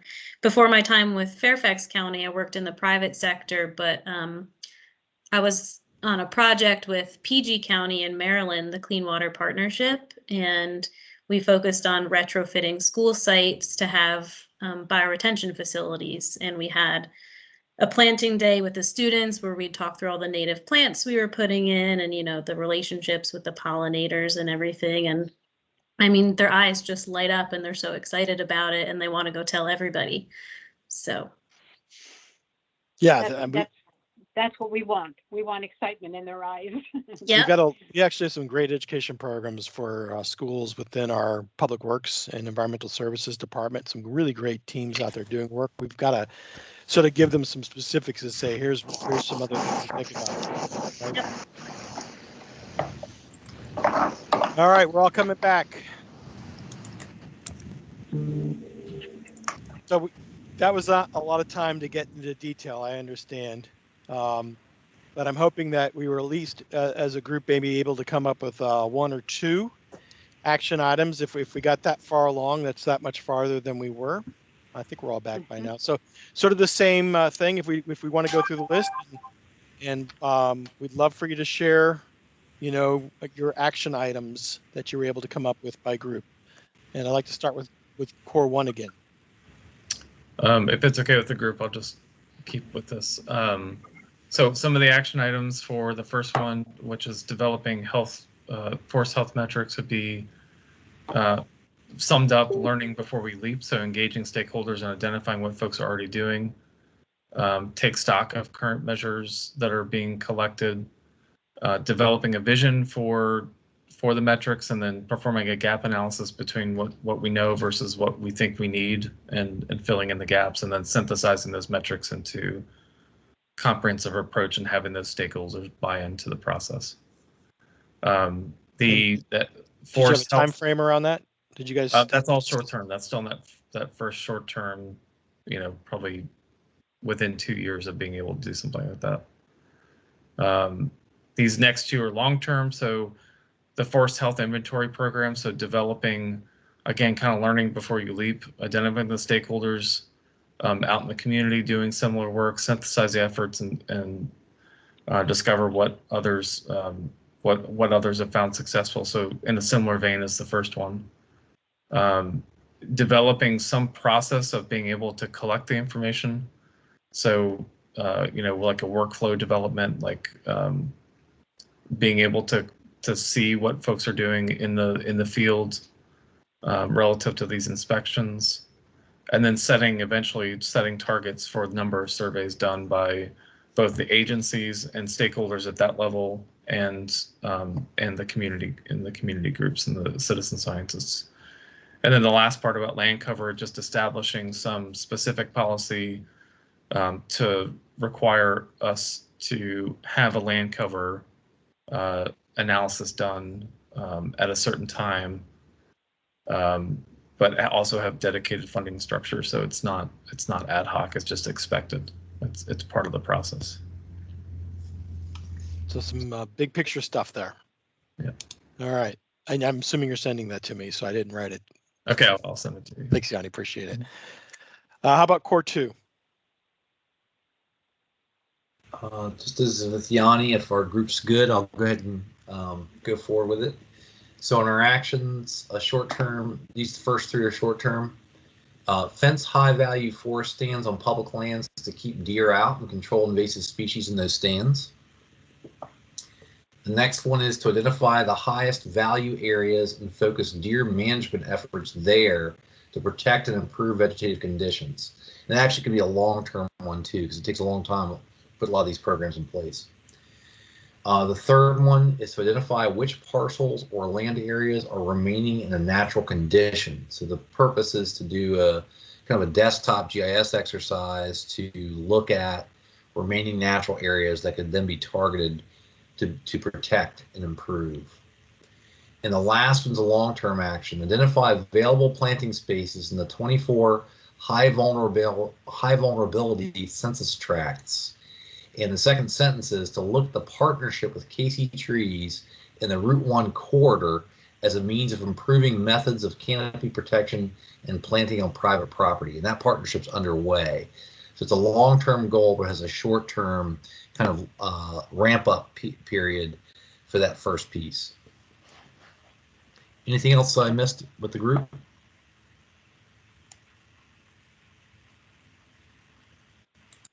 All right. Thank you, Charles. Appreciate that. How about Core 3? Hi, I think I got elected. So we didn't actually move from short to long, but I'll try to categorize each of these. We came up with 4, and I hope the team will jump in if I've missed something. Short to midterm would be to re-energize an old regulatory initiative that would require notification of infill and or development for more public input in a timely way. I believe that happened and didn't get off the ground, but that was suggested that we re-energize that. Short term, there was a suggestion that we try to get publicity for this community of practice effort. And going for the big guns, not the not local radio or whatever, but really shop this around to try to change public opinion about the importance of the effort. Another one was to, and this would be probably more long-term, to have a survey. Jerry said, tell me if I've got this right, survey of all county properties that would include drainage, natural landscaping, helping homeowners understand what they can do with their yards and why it's so important both to the quality of life, the value of the property, and for other long-range environmental and climate goals. And long-term, we talked about, we batted this around. I don't know that we actually came up with an action, but it was really, we were focusing on what land development services can do about elevating trees. And we talked about them coming, having trees and in the plans come before utilities and stormwater is mapped over it, and have that the mapping of those things go around the tree zones, the tree critical root zones and the drip lines, et cetera. And that's a long-term thing, whether that's regulatory or educational only, but it's critical to start at land use, land development. And right. Anything else that I missed, gentlemen? Sandy, this is Jerry. Yes. Just clarify the one thing we talked about is I'm just looking at public properties, school board and county maintained properties for the potential to improve the drainage along with natural landscaping, including increasing the tree canopy. Well, I missed that public part. Yeah, good. I was just looking, this is something we do short term. Doing it on private properties at this point would be very long term. But the county controls a lot of property where we can start showing the public how this can be done properly. Thank you. And we have this little example right here in Great Falls in the Grange.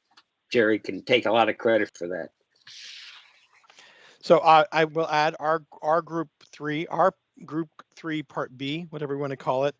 We only got one really sort of fully vetted out, but we went really detailed with the SMART on it. So the goal was to use leaf mulch as opposed to the hardwood or other mulches, and specifically trying to get that done at 50% of the county library sites by the fall of 2022, spring of 2023. And to use those facilities as an education piece by having some signage explaining the benefits of the leaf mulch and all the various critters and things that take advantage of that. So that's just one SMART goal that we can throw out there. All right, Core 4. Okay, so we came up with a number of different ideas, and if anyone else wants to jump in, you're welcome to. I've elected to place the short and long-term designations on each of these. If anyone disagrees, feel free to chime in. But we have as a short-term and a long-term goal to evaluate Fairfax's comprehensive and resiliency plans to ensure that canopy preservation, planting goals, and community health planning are incorporated with the action of proposing these elements and potentially writing them if they are currently not included. We also have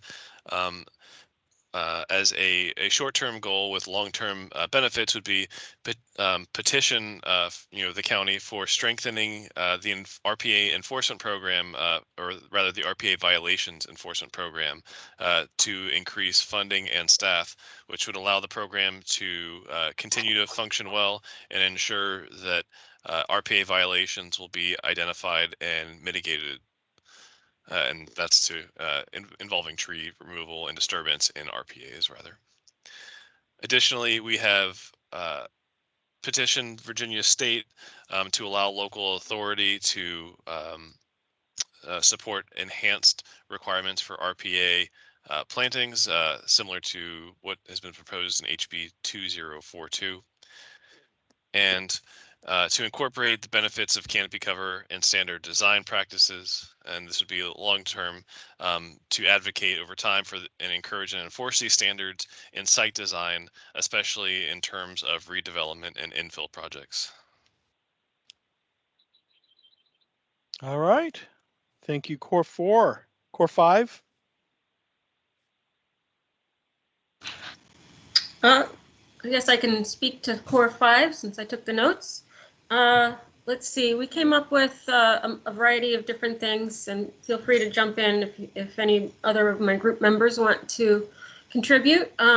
So a couple of actionable items we came up with. Work through the tree commissioners to connect with and listen to the needs of at least 2 communities in each district, trying to use the index map as a guide in the next 12 months and begin to form partnerships and expand the stakeholder network.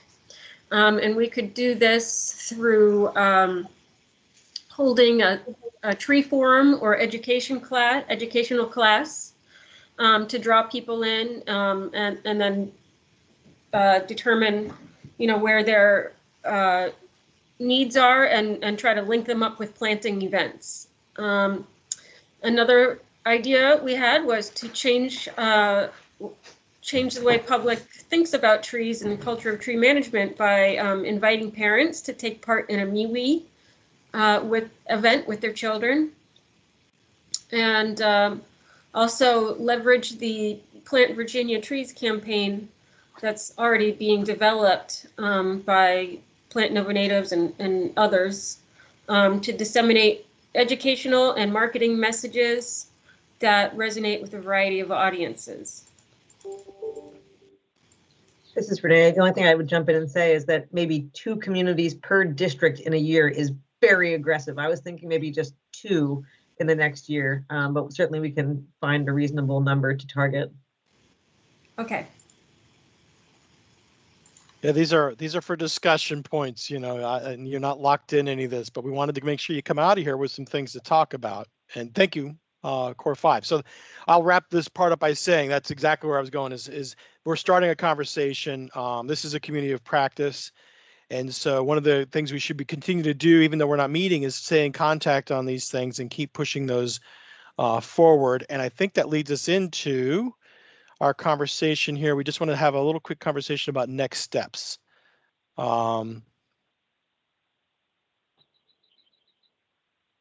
So let me pull that up if I can. Hold on. I believe, Kathy, you had next steps.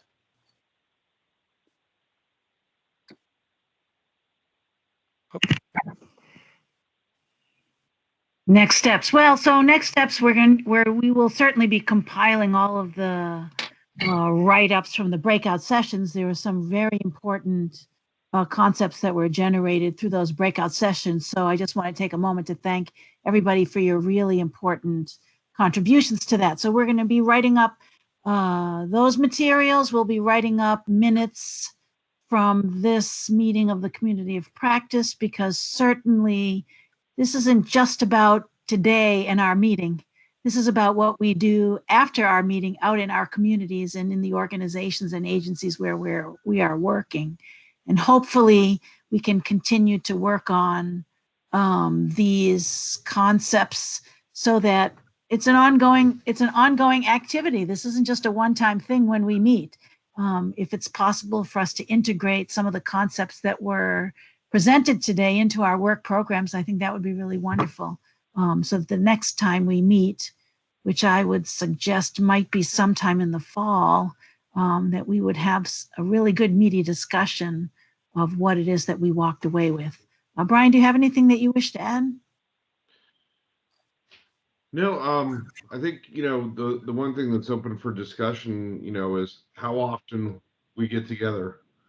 I think reasonably the idea of twice a year, is fairly reasonable. I don't know. I don't know if you all feel that, it's been a year now that we've had a meeting, and this, really kicks off the community practice. We never really got to do it officially. So how often do you think is, and we had thought maybe either at the beginning or the end of each planting season might be useful. Any thoughts? I think at least twice a year, spring and fall. Thanks, Robert. Hugh, I see you have a hand up. Well, I had another point to expand on what Kathy was saying, and yes, we should definitely write it up, but I think we should post it on the Tree Commission website, maybe. I think we can get McKay to post it. Well, I think what I'm getting at is anybody accessing the tree action plan should be able to see the notes from the community of practice meetings. So it would be a way of possibly expanding the community of practice. Have the definition, treat it kind of like an invitation to anybody interested in the tree action plan. And, once we decide on another date, that can be posted as well. Yeah, and just in the chat, Cindy says, Hugh, yes, agreed. Matt Gearhart says maybe 2 to 3 times a year sounds about right to him in terms of frequency. Just want to make sure we get the chat read especially for the folks on the phone. And it seems to me that before each planting season would make sense. It could, inspire some people to plant.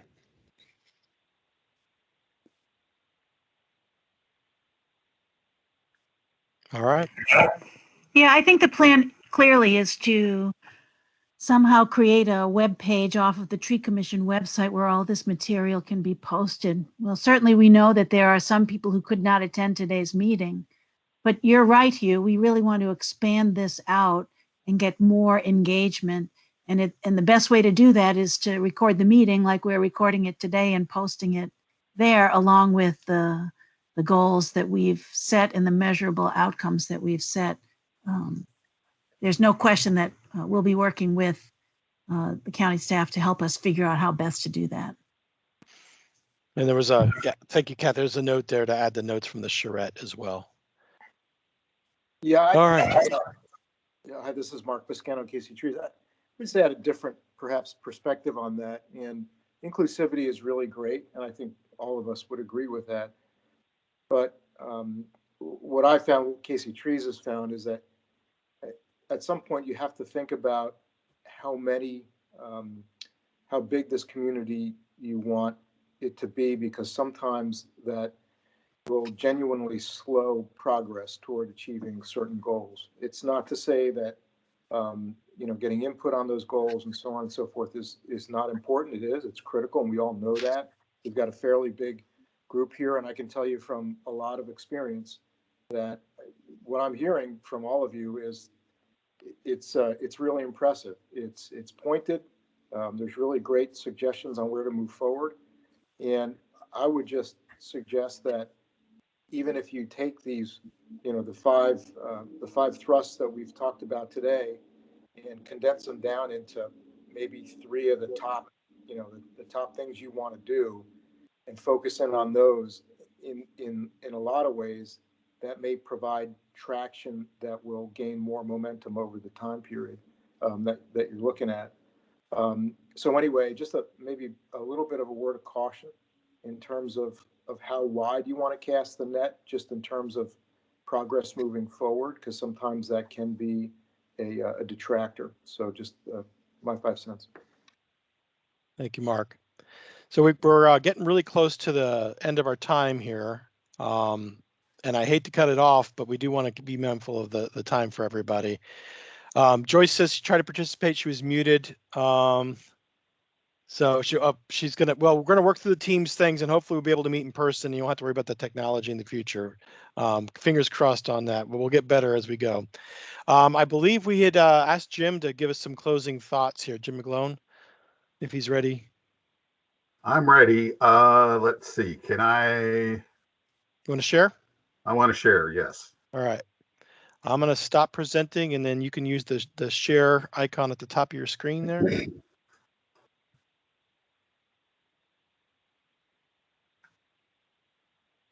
I'm not sure this is going to work. All right. Well,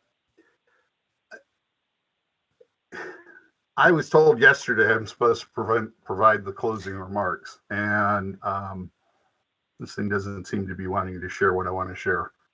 Oh, can anybody hear me? Yes. Can anybody hear me? Yes, we can hear you.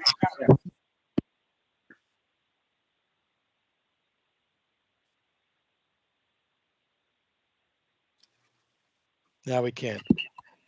We are suffering some technical difficulties, folks. Jim, are you there? There he is.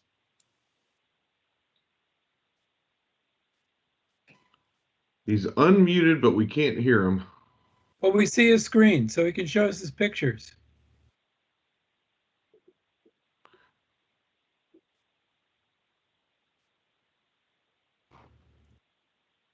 I see some trees. Surrounded by a building. You may want to mute and unmute, Jim. See if that works.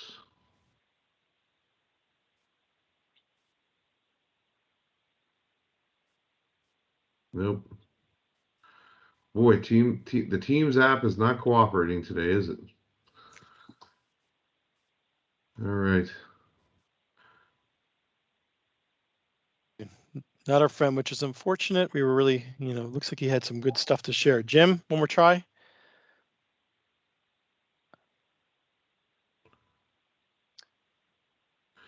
Just know that it's not you, it's Teams, Jim.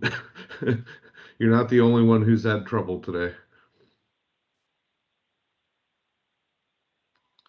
Well, I'll give a couple closing remarks. I just want to thank everybody for taking the time to come out today. I know we all have busy schedules. I think we're all kind of seeing the cusp of, climate change and effects on our local ecology. And what can we do? There's not much that we can do, overall, other than our own personal practices, but something that we can do, for our planet is to work towards this tree canopy, trying to keep and improve our tree canopy. This is something we can actually do and make a difference about. So 2 things I would like to, let you all know. We will be sharing this tree action implementation matrix. And if you're an organization that does tree planting, we'd ask that you try to, or tree planting or conservation or whatever your organization's goal is, to try your best to kind of fill out the matrix of what you're currently doing. And then we're also going to send out a little poll about some metrics. And it's similar to what we sent out for the tree planting charrette last year. Like how many overstory, understory trees are you planting? Where do you get your trees? Stuff like that, just so that we can track some of these things. So that'll be forthcoming. I don't know if it'll be this week, but in the next couple of days. And with that, Did Jim get unmuted? I thought I heard his voice there for a second. Can you hear me now? We can hear you now. Perfect. Oh, okay. Well, it was the my new what's it?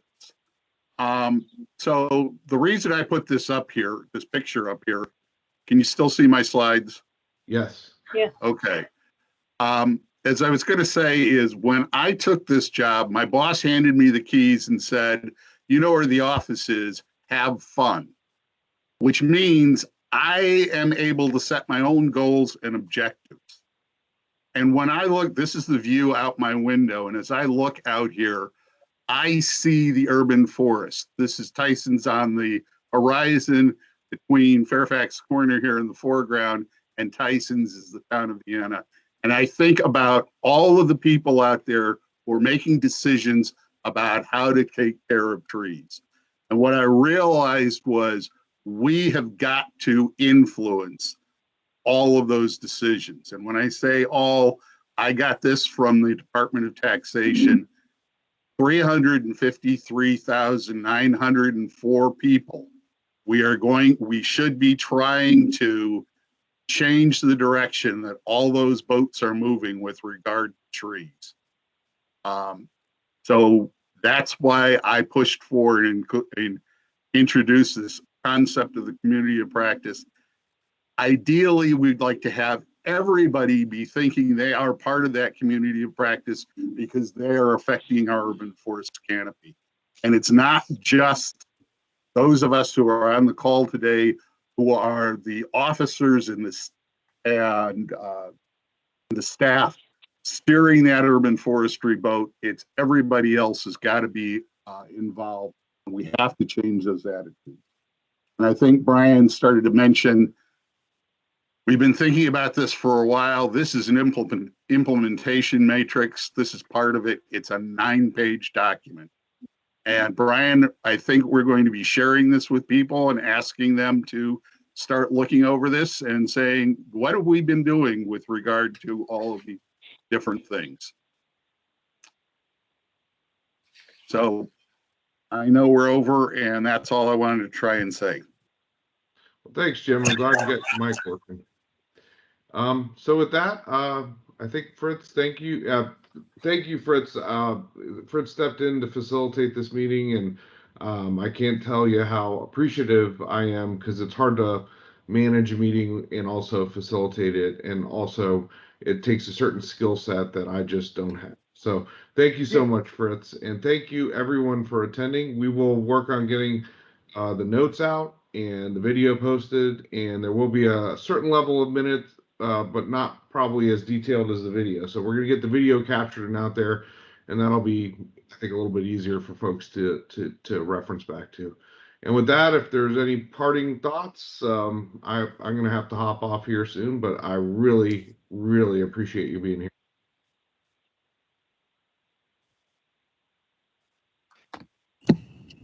Thank you, everyone. Thanks, Brian. Thanks, Bye, everybody. everybody. Yeah, it was good seeing everybody too. Thank you. Next time in person. Really good. Thanks. Bye-bye, Really hope everyone. so, Bob. Bye-bye. Thanks. Take care. Thanks, everyone. Bye-bye. Thanks, Kathy. Pleasure meeting you. Bye.